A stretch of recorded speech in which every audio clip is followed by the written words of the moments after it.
In 1787, the United States of America had a name, and it had a flag, yet many things were missing to make it a true nation. There was no president, there was no central court system, neither was there a U.S. Army or Navy. There was no Senate or House of Representatives, only a weak Congress.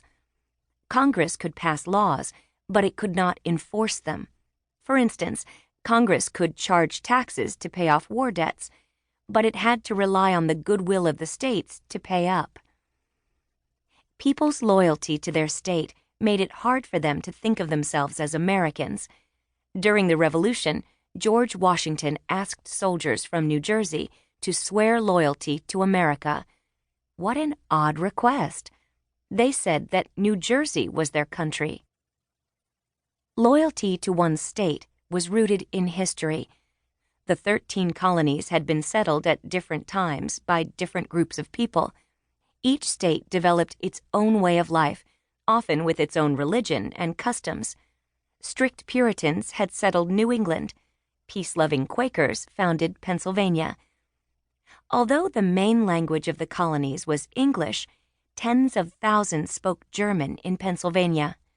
Shopkeepers and fishermen thrived in New England, whereas the South was mainly agricultural.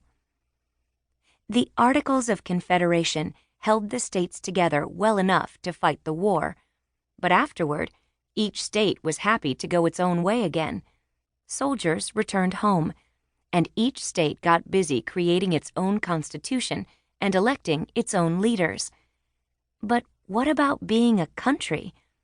Some leaders, like George Washington, James Madison, and Alexander Hamilton, wanted the United States to be a strong nation with a solid central government, one that would oversee all the states. These leaders were called nationalists. But other leaders wanted power to remain with the states, just as it did with the Articles of Confederation. The Articles promised that the states would remain sovereign. That meant each state was still its own boss. What about the Union?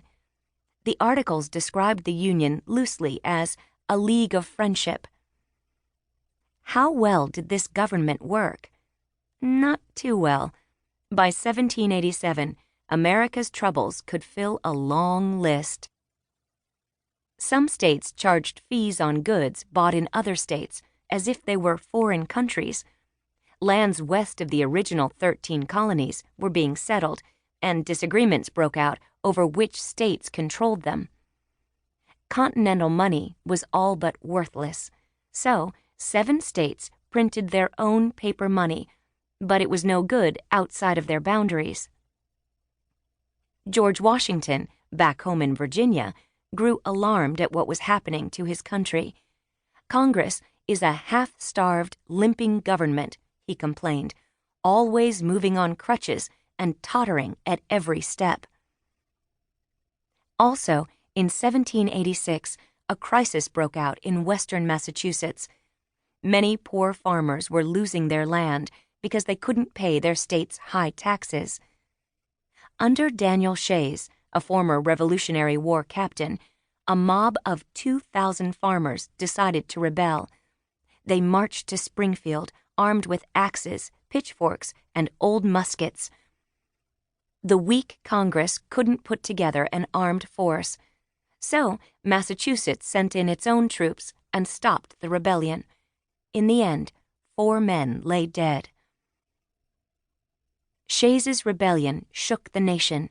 Americans were killing Americans. "I am mortified beyond expression," said George Washington. Mortified means very, very embarrassed. Alexander Hamilton had this to say: "There is only one remedy, to call a convention of all the states, and the sooner the better." If the government wasn't made stronger, it could fall apart. Even Congress agreed that the Articles of Confederation needed changes.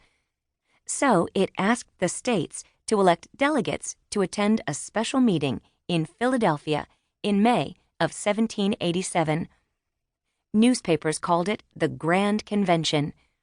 No one called it a constitutional convention, of course, because who knew that a whole new constitution was about to be written?